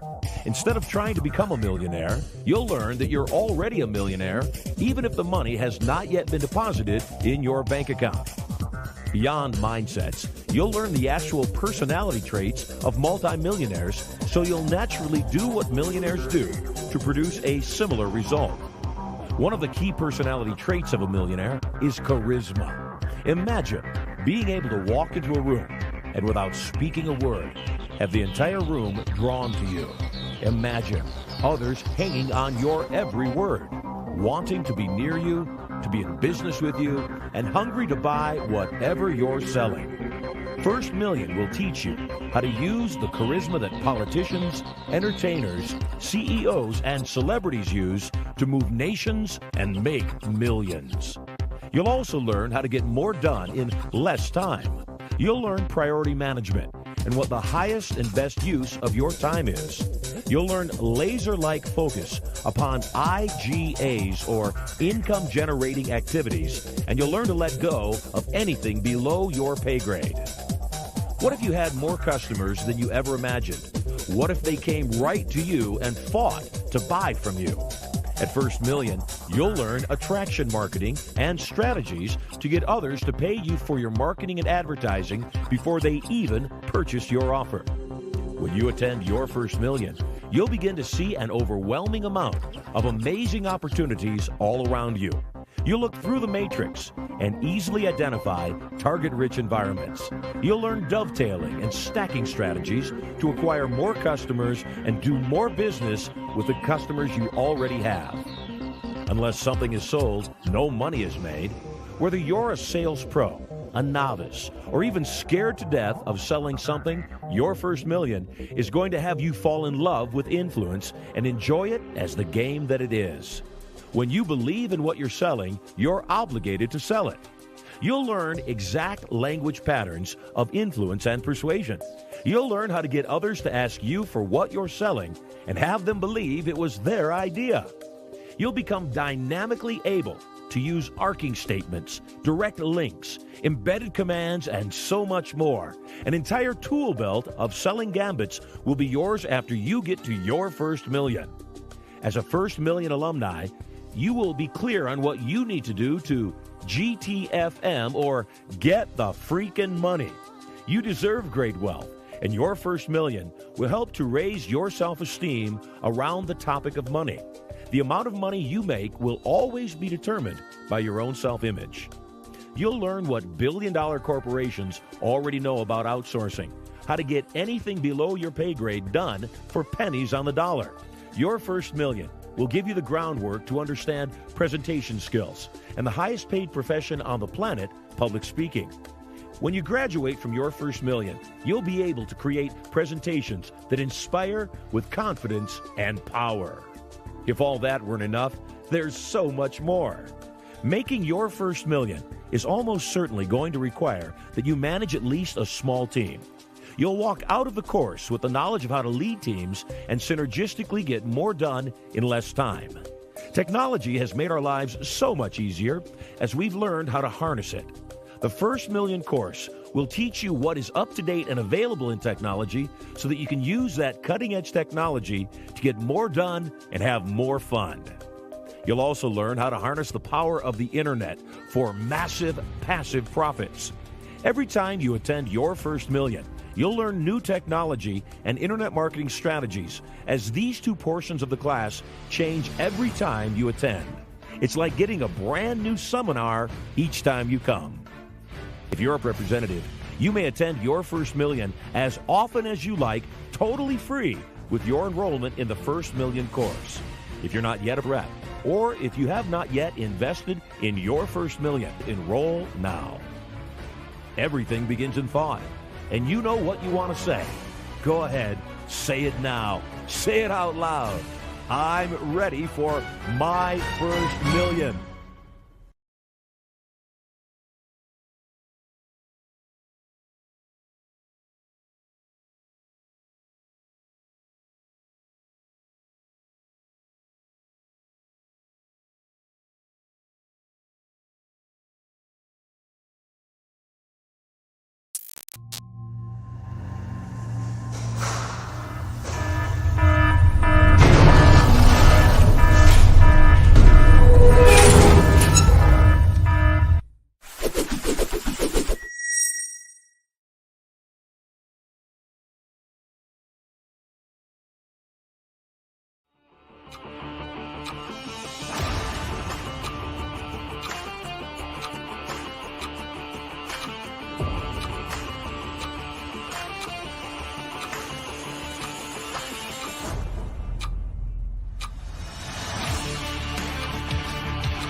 Hey there. A couple of technical challenges going on. Welcome. Glad you're with me.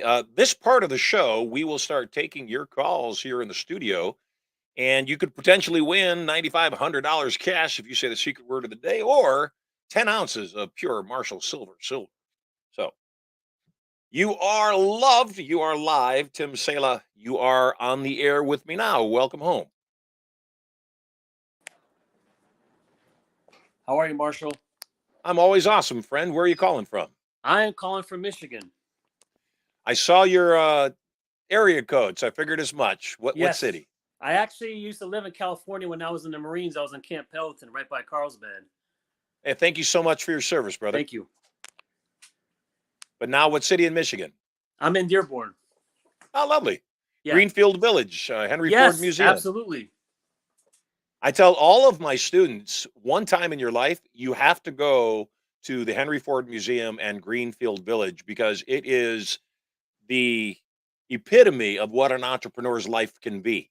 You know, Yes. just watching what Henry Ford did, it's remarkable. And so, It for is. people that don't know what the Greenfield Village is, it's this little town in Michigan that Henry Ford created, where he took all the historical buildings of his time, Edison's laboratory from New Jersey, the Wright brothers bike shop from, South Carolina, took all these historic buildings and replanted them all in one place. So you can tour all these amazing people's homes all in one walk. And you don't even have to walk. You can ride around in legit refurbished Model Ts. So it's pretty cool.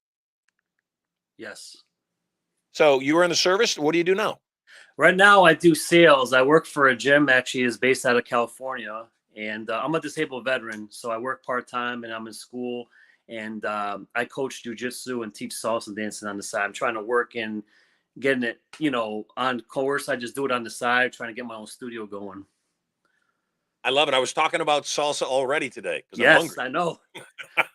Hungry. Yeah. Cool, man. So thank you for your service. You're fascinating. Tell me what's your question. So my question is, well, I guess I got two questions. So the first one is, Ask the second question first. okay, I know there's like a different time frame with everybody, but typically, how long does it take to make your first million? And then for you, how long did it take? That's a good question. That's a really good question that I know a lot of our listeners are going to want to understand the answer to. I was an entrepreneur. I have worked hard full time since I was 10 years old. Back in Michigan, I know you know what this is. They have dirt on the farms called muck. Yes. And it's these black soil farms, extremely rich, and they grow spinach and carrots and stuff like that in it. And at 10 years old, I would crawl through the muck fields for $1 an hour, weeding the spinach and carrots by hand, because that's how they had to be weeded. And so I have always worked. So if you ask me how long does it take to become a millionaire, I want to go back to when I made $20 million in 1 year. I had an idea, I put it together, and I went $250,000 in debt to put this idea together. It took me about 4 months, and then we launched it. It took me actually about 4 months to get it done. Then we launched it, and within 2 months, I had paid off my $250,000 worth of debt, and I had 2 million liquid net cash in the bank after paying off the debt. So in my instance, 4 months, 120 days was about the time frame. In fact, I have something, and it's a gift for you and everybody else watching the show right now. If you go to iamthenextmultimillionaire.com, iamthenextmultimillionaire.com, when you go there, it will give you a free audio. The steps to becoming a multimillionaire, step number one is you've got to reprogram your brain and be certain of what's about to happen. You got to be certain that it is in your DNA. It is in your life's future to be a multimillionaire. When you know that, then what happens is you say, okay, what's my vehicle? That's step two. What's going to be the wealth vehicle? Because there's a million ways to make $1 million. And what you've got to do is you've got to find a way that you love, a way that doesn't feel like work. Otherwise, you're just going from, the frying pan into the fire. Your life isn't better. You're just a different kind of slave. And so the second thing I do is after I get someone's head on straight and they're certain, it's guaranteed you're going to be a millionaire. And anybody watching this show, it's not my personal guarantee. It's the guarantee God makes to all of us. We all have that opportunity and all that ability. The challenge is that most people don't believe it's possible. They think it's possible for everybody else, but their self-esteem is so low and they've been beat up so much in their lifetime that they just don't think it's possible. And they sink into a place where they say, I just want to get by. I tell everybody, you're one idea. I used to say a million. It's not true anymore. You are one idea away from $1 billion. And if you hold that to be true, then the next thing you'll do automatically, you'll start looking for what's my idea? Where can I go? This show is starting slowly. And I would certainly like it to start faster. I would like it to grow faster. We've been on the air. Today is day 10. We've been on the air for 10 episodes. And yeah, I'd like to have a few hundred people on here at this point so we can have 1,000 people by the end of 30 days, which was my outcome and still is my outcome. My experience, Tim, has been that most people don't realize you work, and it doesn't seem like you're getting anywhere. And right when you're about to quit, you work a little bit more, the dam breaks, the vault opens up, and all the riches that you were working for happen for you. So how long does it take to make $1 million? In my instance, it took me 120 days to make 2 million liquid net in the bank. In fact, when you go to iamthenextmultimillionaire.com and get the free audio that's there, there's also a program that we launched right before COVID that unfortunately COVID stopped dead in its tracks. And what I'm going to do, and maybe you'd be one of the contestants, what I'm going to do is I'm going to take 12 entities. And I say entities because some of them will be couples. We are going to let couples compete together. But 12 entities will come to me and they won't pay me a dime. This isn't to make money. This is to prove a point. They'll come to me. They'll be selected and vetted out of thousands and thousands of people. I'll take these 12 people, 12 entities, and over 120 days, I'm going to make at least one of them a millionaire. And if I'm not able to make one of them a millionaire out of the 12 in 120 days, I will give $2 million of my money to charity. So either I'm going to make somebody a millionaire in 120 days, or I'm going to give 2 million of my dollars to charity. And whoever makes the most money over $1 million, which my belief is we're going to have 6 to 10 of them make over $1 million. Whoever makes the most money over $1 million gets an extra $1 million prize from me. So it is a big program. The whole point in doing that was this, and it's your question. Could I take somebody in 120 days that was willing to work hard, which you're willing to work hard, right? Yeah. Someone who is willing to be moldable talent. You're willing to do what I tell you to do, right? Yeah. So as long as you're willing to do the hard work, you're willing to do what I tell you to do, it's math as far as I'm concerned. It's not even magic. It's just math. And that's the other piece, though, is that so many people like yourself. And again, I grew up in Michigan. I know what the culture of Michigan is. Michigan is a culture of hardworking people. Yes. down to earth, good Midwesterners, people that aren't afraid to work hard. The challenge with most people in Michigan is I love Michigan. It's one of the most beautiful states in the union, and it is financially depressed. Yeah. Right? When the Ford Motor Company was flourishing and Henry was the number one entrepreneur in the nation, Michigan flourished alongside him. But when foreign automakers started making their automobiles, Michigan's economy started tanking, and unfortunately, it's never recovered. And all of the financial assistance that Lee Iacocca and all the big three automakers there in Detroit got from the government didn't help, because what they needed to do was Elon Musk it. They needed to innovate. They needed to start making different vehicles. I just saw yesterday the new Corvette, and I happen to like cars. I'm not much of a sports car guy. I happen to like the new Corvette. I think it looks good, and I think it's highly underrated. It's coming in under $100,000, but it looks just like a McLaren. Coming in at 400,000. And the challenge, though, is all reputation. So one of the first things you've got to do, get your head on straight. You got to immediately become a people and a money magnet. The free audio that you're going to download will help you do that. The second thing is on that page, it's also going to list all the elements necessary to creating $1 million. And the first thing is, what's your vehicle? What are you going to do? What do you love? What would be something fun to make $1 million with? I just trained a speaker. We just did his first event. He'd never done an event. We did $850,000 in 2.5 day event to approximately 70 people. That's good numbers. Yeah. If we did 2 of those or had a few more people in the room, he'd already made $1 million from one event. One real estate transaction can make you $1 million. One idea that you hand to somebody else that has expertise in distribution or whatever that particular concept is can make you $1 million or more instantly. So, how fast can you make $1 million? The answer is very fast. The challenge is what you're looking for is in a place you haven't looked. That's the challenge. So, it's not about how much time, it's not about, even what needs to be done. The next question you got to ask yourself, what do I need to stop doing? You said something. You said you're a disabled veteran. Yeah. And I appreciate your service. If you don't mind me being forward, what's the disability? Well, I have tinnitus and depression, anxiety, and a couple other things. Our last deployment was very rough. We lost a lot of Marines in our unit. I'm very sorry to hear that. Thanks. Again, I feel really bad for law enforcement and military personnel. In fact, any first responders. I feel very bad for how they're getting treated these days. It's not right. It's wrong. We're sending trillions of dollars to a place where it's basically the center of money laundering for the elites, like Ukraine. If we're sending billions of dollars to Ukraine, I'm all for helping somebody that needs help. That's all okay. But it's not okay for me if we're not helping the people that are citizens of the United States first. Help the citizens first. If there's anything left over, then help the other people.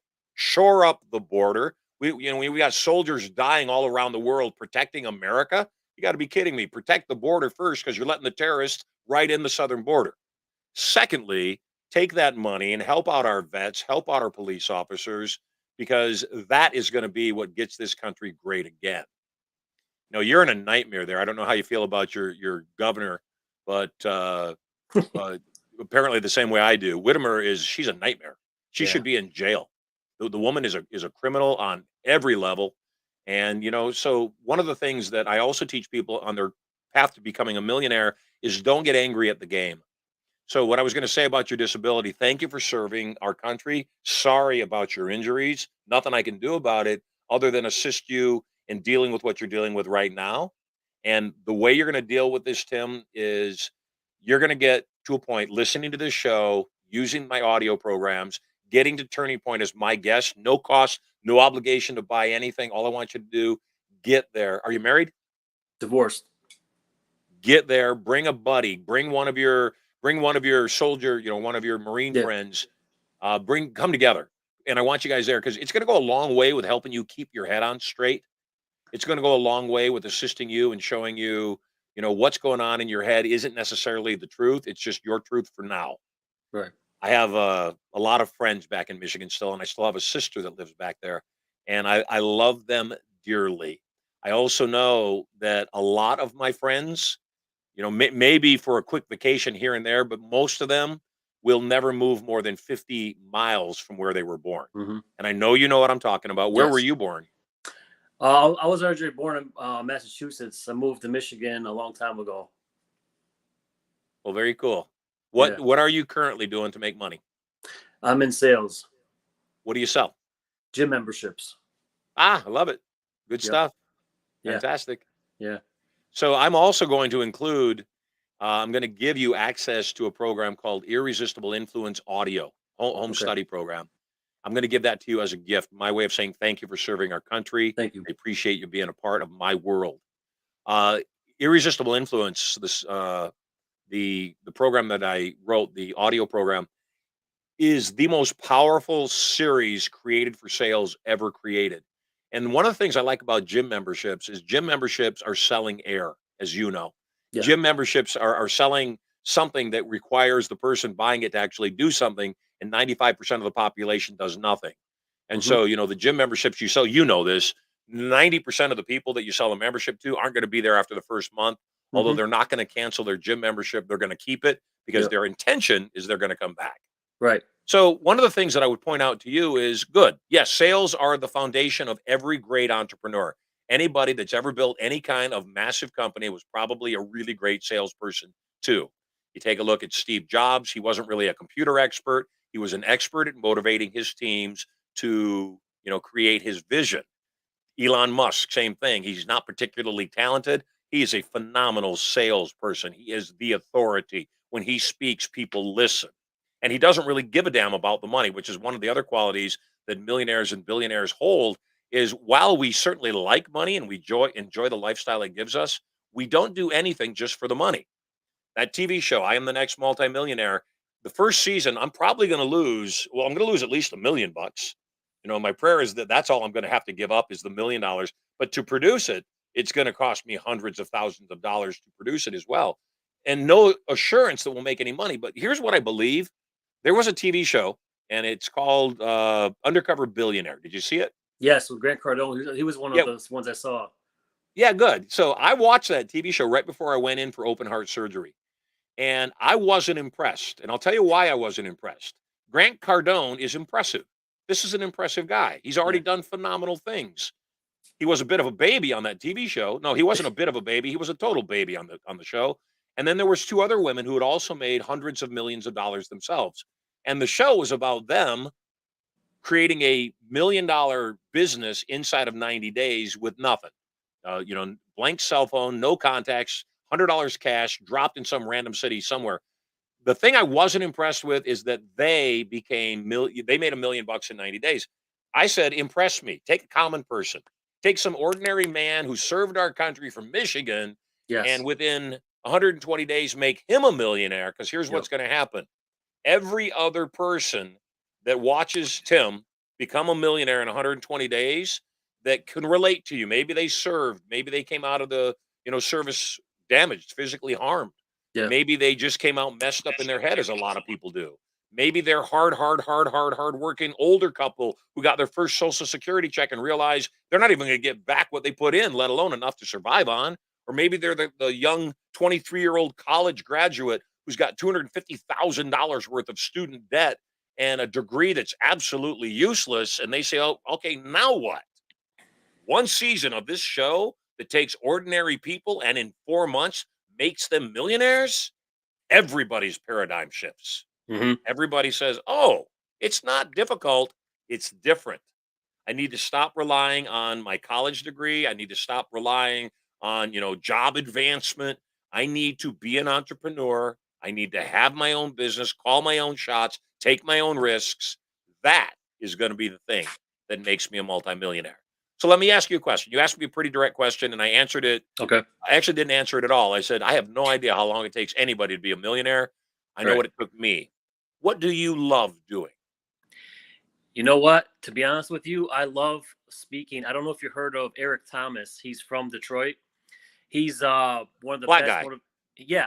So he went from Athlete. homeless. Yeah, he was homeless, sleeping on a park bench. And I was homeless before too. So I can relate to a lot of things he was saying. Now he gets paid to speak all over the world, doing what he loves. And I have a lot of the same experiences being, from Detroit, being in the Marines, traveling around and helping people and things of that nature. It's my passion. Wonderful. So, have you had any experience as a speaker? No, I have not. Not So, the yet. first thing I've got to do is help you craft your message. Yeah. Once I've helped you craft your message and help you understand what exactly is it that you bring to the marketplace that's unique. Obviously, Eric has something going for him. He played for, was he baseball? Yeah. So, he played for the Tigers. Yep. Yeah, so he played for the Tigers. So he's got that going for him. You don't have that going for you. Right. So you're going to have to, find something unique. I tell people this all the time. Your unique marketing proposition, your UMC, or sometimes we call it unique selling proposition, USP, is essential for you to figure out what it is that makes you different. What makes me different? I don't just teach people. Whether people realize it or not, I use very specific language patterns to get in people's heads, and I Right. use my hypnosis language patterns to speak to their subconscious mind. So people will be massively drawn to me and they don't even know why they're drawn to me. My Yep. wife every day says, I have no idea why I love you so much. I just love you so much. I must be hypnotized still. And I say, of course not, dear. Of course not. So you've got to figure out what your unique marketing proposition is. What Right. might your unique marketing proposition be? Well, I like to, do things differently. I speak a few foreign languages, and I always two things I always do every day. I always learn something new, and I help somebody out, whether it be, holding the door open or someone that come in front of me. Just paying it forward. Yeah, that's the And Michigan boy. yeah. And I remember one thing that my gunnery sergeant told me a long time ago. He said it's about the intangible things that money can't buy. For example, you can't go to Home Depot and buy a box of love, nor can you go to Walmart and buy a gallon of pride, no matter how much money you have. It's about the things that money can't buy. So just trying to help people to, live their best life. I lost both my parents to cancer back to back, and it just happened all of a sudden. And that's something I'm still processing. That's very difficult. And so with that being said, like you said, tomorrow doesn't come. And it's funny you said that, because my mom used to always tell me that as a kid. And then when you said that, it was just, wow, the light bulb was going off. So helping people to live their best life, be happy. I always believe you're never fully dressed until you wear a smile. Yeah, there you go. Again, it's all that wholesome Michigan upbringing. Yeah. It's how we were raised, and I think it's not just Michigan. I think there's a lot of the Midwest that's that way. Unfortunately, California, the coasts are not. Yeah. California, New York, it's not. It's woke heaven, and it's a bunch of very angry people that find every excuse in the world not to be responsible for their own lives. Yep. So that is it. The next thing is, Eric Thomas has taken an approach that is one of the approaches to speaking. He goes out and he gets a speaking fee and he motivates people and Yep. everybody loves him and they bring him back. I speak in a different model. I get voted. I get voted on by people with their wallet. So when I go out and speak, my intention is to present information that's so valuable that they say, I want more of this information. I Right. want more of this value. And when they do that, what happens is, they buy stuff from me and I make a living not by being paid a speaker's fee. I make a living by people saying, I love your information. I'd like some more. Yep. And so one of the things you must do right off the bat is decide what kind of speaker are you. Now, that said, I share the stage with Tony Robbins all the time. I've been on stage with him 50 times at least. Tony, generally speaking, is paid $250,000 to come out and speak on the same stage that I'm speaking on. I'm not paid anything.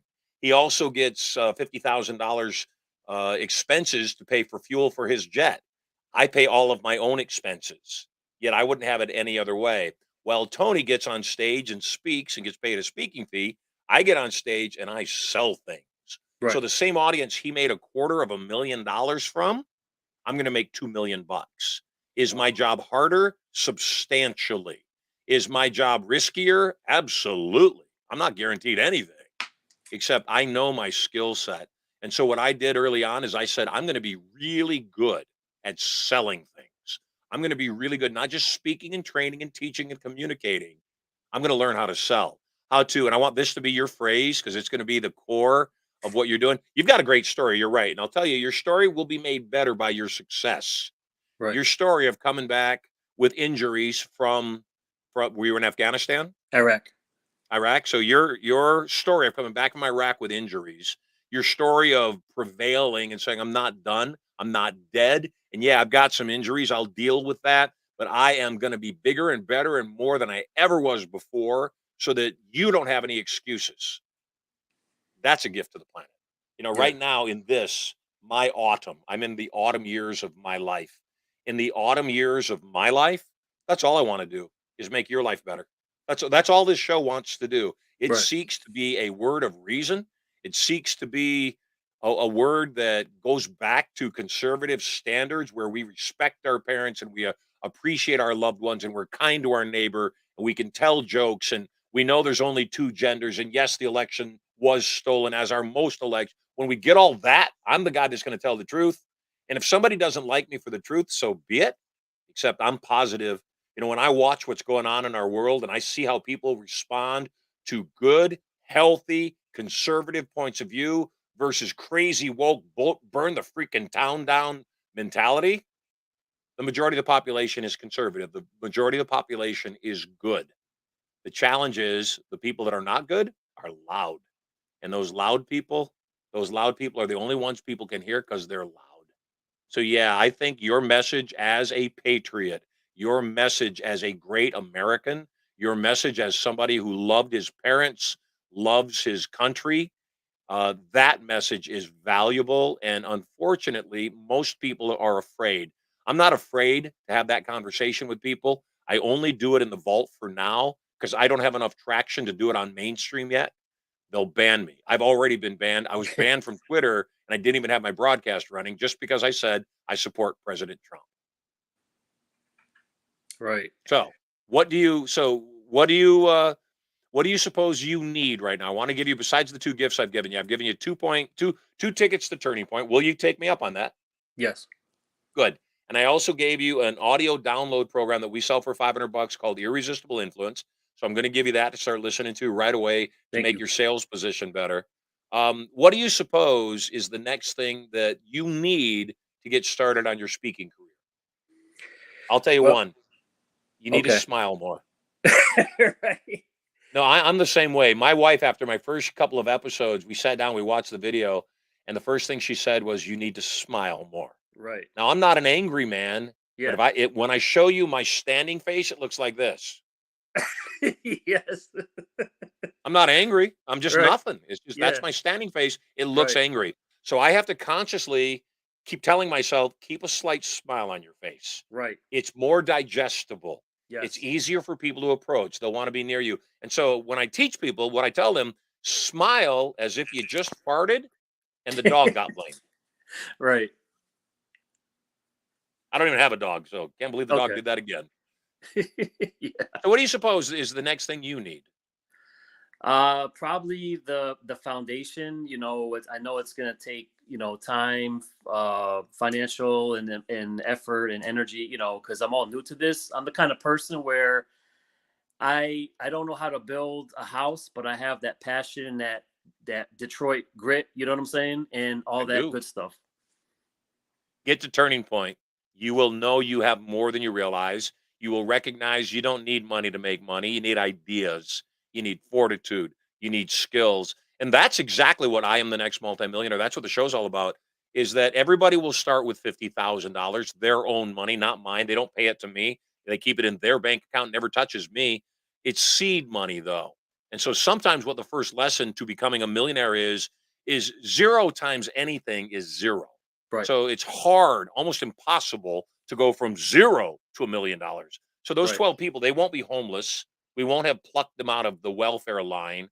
They will be people that are common citizens, people that are doing their very best. Maybe they have bad credit. We need to show them how to fix their credit. Right. Maybe they are living paycheck to paycheck, and we need to show them here's how you get ahead, and here's what you do with the money That's once me. you get ahead. Yeah. And I'm guessing that's you. Yes. And so again, if I take wealthy people and I make them wealthier, who freaking cares? Exactly. Taking homeless people and making them millionaires within 120 days, hard to find motivated homeless people. Right. They're there. You know, some Yes. people are there by misfortune for sure. Half of the homeless people are there because they want to be. They just said, you know what, this is going to be my life from now on.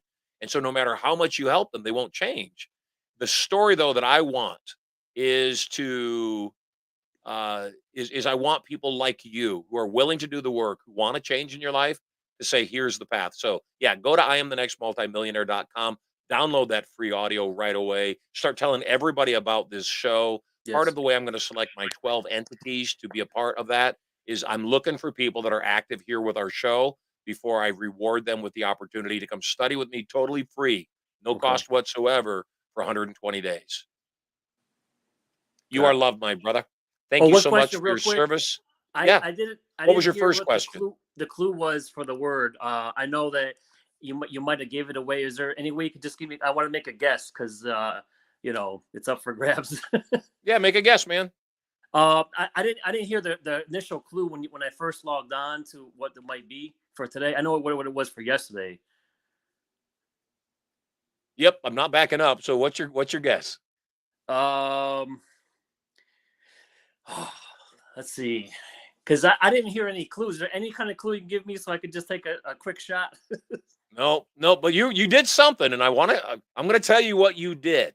Okay, Yes, in that first hour, I give all the clues. When I'm interviewing my first guest, I give all the clues, got it. and I gave a whole bunch of them this morning. And yes, people want to catch the first part of the show because in the first part of the show, I often give some subtle hints. So yeah, tune in right at 10 a.m. every day. You got a better shot at it. All right, can I just make a quick? I'm just gonna take a quick shot at it. Say, I would do it quick because um, I'm about to disconnect. okay, ambition. That's a good guess. Not the right guess, but that's a good guess. Okay, And yes, if you're if you're in dire straits, take any guess. That's what I would do. right. All right, brother. You take care. Hey, great guests on the show. If you are military, thank you for your service. You are loved. If you're from Michigan, from the service, you're doubly loved. So thank you so much. We got time for at least I'm going to do two more quick guests. I want to get two more people on the air. Raymond, come join me on stage with your fine beard. Welcome home. Thank you. How you doing, man? I'm always awesome. Where are you calling from? North Carolina. Lovely. Are you at home? Yes. I actually I've been trying to catch your show for quite a while now, but because of the time zone difference, it's like right when I'm taking lunch, y'all are coming on, so I can't. But today worked out perfect because where I'm at, it's raining, and so I did get the day off. Well, half a day. I don't know if you can see, but yeah, it's been raining all day, so it worked out perfect for me to catch your show. Well, I love it, man. So you work in construction. Yep. What do you do? Right now, I'm a laborer. I just started this job. It's been about 6 months. I'm Good. trying to work to be a heavy equipment operator. Like it. Oh, yeah. Good, man. What's your question? uh, Really, my question is I have a background, a past, and I was trying to see how to be positive when you're just working paycheck to paycheck. And like Yeah. because of your past, you can't get but construction jobs and them similar jobs. I did heating and air for a while and just trying to see how to be happy. I mean, I have a wife and a kid, which I never thought I'd have. So I just what I wanted to ask. I mean, they make me happy. That's the thing. But paycheck to paycheck, like you answered Yep. earlier, it hurts you. Yeah, it's not easy, man. First, No. the rich get richer. So absolutely Yes. keep coming back every single day, letting your wife know she's the best decision you ever made. Oh Remind your yeah. child or children every day that they are loved. Mm-hmm. And where you are today is not an indication of who you are. It's an Mm-hmm. indication of you working toward who you are. You said something. You said, because of my past, I'm only able to get construction jobs. So I'm guessing some legal challenges in your past. Yeah. Well, one, yes. So did you spend time in jail? Yes, I did 8 You- years in prison. Yeah, you're in good hands, man. You're in good Oh yeah. company, that's for sure. You know Thank who you. Ryan Stewman is?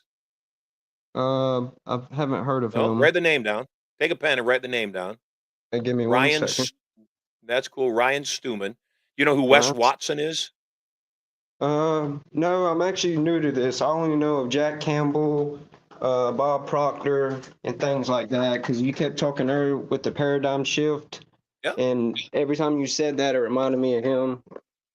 Because I was going to take a class with him, and I just didn't have the money. And you said, what's the man's name?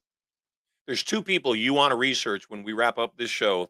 The first is my great friend, Ryan Stewman. This guy I, is one of the smartest human beings I know. He's a good person. He goes by Hardcore Closer. You Google Ryan Stewman, you'll find him right away. Ryan spent a substantial amount of time in prison as well, and then came out and decided that that wasn't going to define him. He talks openly about his past. He talks openly about spending time in prison. In fact, I believe, and if I'm wrong, I'll be corrected. He was in prison twice. I think he was in prison twice. And then when he came out, now he is a multi millionaire. He's got an amazing family, a beautiful bride, awesome kids. He owns a huge ranch down in Oklahoma. He lives down in Texas. And so he's a good guy to watch. And then the other guy, I believe, spent 10 years in prison, and 1 year out of getting out of prison became a millionaire. His name is Wes Watson. Since reality is created by validation, often what we've got to do in order to create a new reality for ourselves, Raymond, is we've got to find people that had similar circumstances to what we have now that accomplished great things. So not only do we not have an excuse, we also have a blueprint. I would look at both those guys' blueprints and say, okay, here's what they did. Here's how I can do this too. And then finally, the last thing I would tell you is I'm going to give you 2 tickets to Turning Point. I would love to have you and the wife, and bring the kid too. Come check us out at Turning Point. Hang out with us for a couple of days. Promise you it will change your life forever.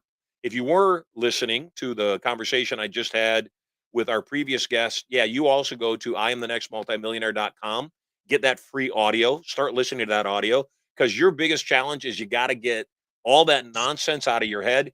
You paid your debt. You did it already. And I don't care what your crime is. I don't even want to know. Doesn't matter.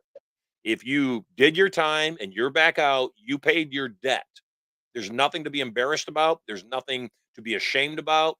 Everybody makes mistakes. I make mistakes. Everybody makes mistakes. The fact of the matter is, though, what we do after that will determine our life. Yeah, well, So, see, I think I've done, quite well for myself, stayed out of trouble, like I told you, I never thought I'd get married. I also thought I was, when I was gone, that I'd get punished from God for what I did, that I could never, so I didn't think I was allowed to have kids. Well, our first kid, we had a miscarriage, so then we kept trying and we just gave up, and that's when it happened. And here, I got my daughter right here, and you're going to love it, man, because I do. I didn't think I could. Look at her. Hey, baby girl. who is that beautiful girl? Oh, yeah. Oh, yeah. Hello, beautiful girl. How are you? Look at those beautiful eyes. Yeah, man, I didn't, I thought I did good, They say people will pass, but, that's the hard part with me is job-wise, because once they see, oh, you're a felon, they're like, okay, well, you're a felon. We'll give you this amount of money, something, and it's all construction work, man. That's all I can get is construction. Like when I was in there, I read motivational speaking books. I read The Law of Attraction, the book The Secret. I read all that, so to have a positive mind frame. I even on my back, I have live in the moment. That reposition to me is, I do too much living in the past and too much in the future when I need to live in the moment. Moment means tiny portion of time of excellence. You know what I mean? Yes, I do. So, And I would agree with you. The challenge is, yeah, you're a felon. There's no way around that. You're an honest guy. So you tell them you're a felon. So here's my recommendation. I would agree. You don't want to work for somebody else. And that's where we're going with this. Exactly. And if you're going to work for somebody else, do a phenomenal job. Do a really good job. If you're going to work for somebody else, don't do it in spite. Don't do it angrily. Don't do as little as you have to do. No, do more than you have to do. Do more than you're paid for always, because that's a sign of your personality. That's a sign of your self-esteem. And so when you start doing that, then you'll either get advanced where you are there, or you'll become so talented you won't need your place of employ. But that's the thing that you're going to focus on right now, is you're going to joyfully do your job. You're going to joyfully go do that. We're also going to get you going on some other hustles, some other things that can assist you and build you up and start giving you the freedom that you need to never let anybody else ever call your shots or define you. That's both what Ryan Stewman did, what Wes Watson did. They didn't make their fortunes working for somebody else. They've made their fortunes by creating their own destiny. Oh So yeah. Well, that's see, your here I message am of the right now day. talking to you. I'm right here now Yes, talking to. So I believe in that. Thoughts become things. You get what I without a mean? doubt. So here Absolutely. I am right now. I've been home. I did 8 years in prison. I've been home 8 years in prison. I got a wife and a kid. I had down in my vision book, I wrote down a wife and a kid. And I do have it. It's just, like I was asking, like, I, I want to, how can I explain it in the best way? Like, okay, yes, I do good at my job. I did heat and air for quite a while, and I became a foreman. And now in this job in 6 months, I got a raise. I actually got a raise 2 weeks ago, I got a raise. So, I think I'm doing pretty good. But like you said, man, like, 8 years I've been home. I've been working for somebody else. I'm ready to work for my own self, even have my wife working with me, just to change things, especially for my daughter. I would love to leave a legacy behind for her not to struggle like the way I did growing up. You know what I Yep, mean? I do. So that's, like I said, here I am talking to you right now. I would have never thought that. When was it?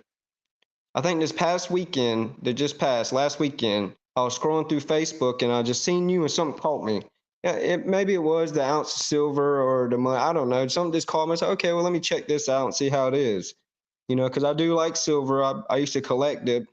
But anyways, I was just thinking to myself, all right, let's see how true this is. Because you see it online all the time. I actually thought Yep. this was fake, to be honest with you. I did. I thought it was fake. But I see now that this is real. And here I am No, talking to the you right cash is now. real, baby. Oh yeah, it is. See, I That's real, earlier and too. again, it is hard for people to understand what's real and what's not if they've never been there. When I tell you, you can be like I did in the last call, you can become a millionaire in 120 days, and it's not my magic. It's not my promise. I'm not selling anything when I say that. It doesn't take that long. What it takes is, in order for things to change, you must change. Oh In order yeah, for your world to change, you've got to approach it differently. And if you've mastered the ability to work for somebody else to the point where you're getting raises, guess what? You're doing your job. You're doing oh what you're yeah, supposed to do. And when you keep doing that while doing what you're doing, other people on their day off because it's raining, they go, "Hey, great day to sit at home, drink beer, get drunk." That's not what yeah. you said. You said, "No, I'm going to go on the show. I'm going to get some Yeah, information. I'm going to talk to Marshall, and I'm going to have him inspire me." So yeah, you got 2 tickets to Turning Point. If you want to bring your child, please bring that beautiful girl. yeah. You can download that audio right away. That'd be a great place to start to keep your head on straight.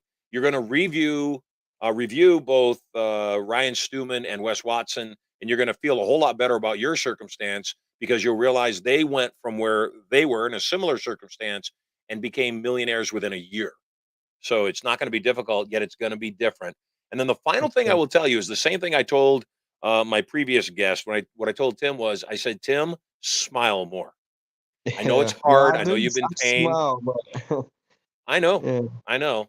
I want you to smile more, and I want you to understand that people are going to notice that. And I'm going to put one last note out to you. Just Okay. a thought, just something to ponder. You're a good-looking man. When you smile, it's beautiful. Your Thank you. beard right now may be communicating something to people that at this point you don't want to communicate. And that's not, Yeah. I'm not just saying that because I'm clean shaven. I'm telling you this because I clearly see you as moldable talent. And I like beard. I happen to think I look really good with a goatee. I won't Yeah. wear the goatee because my experience has been that even though it's subtle, I connect with people faster without a beard, just naked, than I do Yeah. with my beard. And if anything stands in the way of me gaining rapport with somebody else, I'm going to get rid of it. So I got. smile more, starting now. Okay, I got you. There we go. Look at that beautiful smile. Well, see, And if I when shave we my get beard, beat up, yeah. when Yeah. we get I, beat up, and go ahead. mhm. No, no, no. Oh, I you was going to say, continue. I grew up dirt poor, and Yeah. I have 10 siblings, and we had no money. We didn't have any running water, no electricity, no phone in the original house that I lived in. Second house was a chicken coop. And I look at my siblings; they're all doing fine now. They're not starving anymore, except I had a different motivation inside of me. I had a motivation inside of me that said, no, I don't want to get by. I want millions. I want to take care of my mother. I want to take care of the people that I care about. And so I set out from the time I was 7 years old to be a multi-millionaire, now billionaire. Oh And yeah. all I can tell you, no matter where you start, it matters what you believe today. It matters what actions you take today. And no matter how the rest of your day goes today, Raymond, you did the right thing. You got on the air. You talked to somebody that knows a little more about this path than you do at this point, and you've said, I want more. So yeah, Oh, yeah. if you do those things today, and today is going to end up being a perfect day for you. I'm glad you were on the show.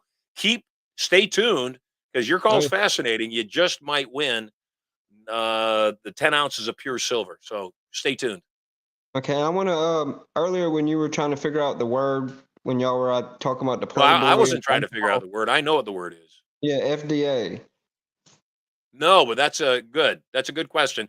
We were talking about the alcohol. ABC is what it's called in San Oh, Diego. ABC. Okay, okay. Alcohol and beverage communicate, whatever it is.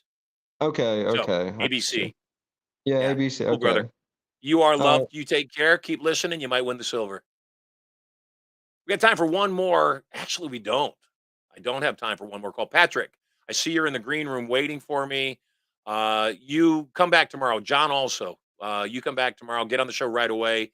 And John, I think you were waiting longer than Patrick. I'll put you guys on first on Monday. So please come back to the show. Wrapping up today's show. Phenomenal. We had 2 guests. So one or the other is going to win. We had Tim. We had Raymond. If you want to vote for your favorite call of the day, then go to studiomoney.info/vote. studiomoney.info/vote. Right as soon as the show's over, it will be open for bidding. And vote on who your favorite caller was. Was it Tim from Michigan, or was it Raymond that I was just speaking with? If you are Tim or Raymond, call your friends, contact your buddies, and tell them to go to studiomoney.info/vote. Have everybody vote for you. But if you're watching the show right now, go ahead. Vote for Raymond, vote for Tim, doesn't matter. And on Monday, we'll announce who won the silver. If you go to studiomoney.info, you'll be able to also see how the voting's going. So if you're one of those 2 people, tell your friends, jump in. Nobody guessed the word of the day. I gave lots of clues today. Been talking about it all morning. I'm very hungry. And Mexican food is without a doubt my favorite thing. And I almost said the word out loud. We were talking about Salt Bay dropping the salt on his shoulder, and how you go to a Mexican restaurant and they make a big deal about, creating right at your table. Well, the only thing they ever create right at your table, the thing they always create right at your table to get you to buy the more expensive version of it, is guacamole. Guacamole was the secret word of the day. So keep listening, keep watching, keep coming. And on Monday, we will hit a precedence. We will have $10,000 cash up for grabs when you say the secret word. I know people are figuring out how my brain works. I know people are figuring out how I give clues. And I have a feeling we're going to give it away next week. So tune into the show. I am Marshall Silver, celebrating our 10th episode of Marshall Silver Live, telling you, you are totally loved. Smile more often today. You'd be surprised how much better it'll make your day, while you're making other people's days better too. Until we see each other on Monday, God bless, take care, and celebrate life.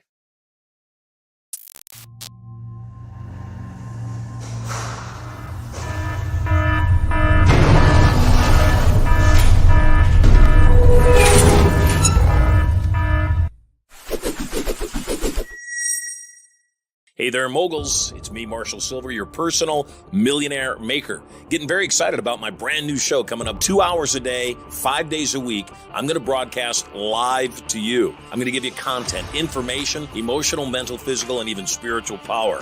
I'll also invite some of my cool multi-millionaire and billionaire friends onto the show to give you more direction, more advice for having it all. All the knowledge to get everything you want and so much more. All you got to do is log in to the show to get information coming to you live from the bunker right here at Studio Money. So stay tuned.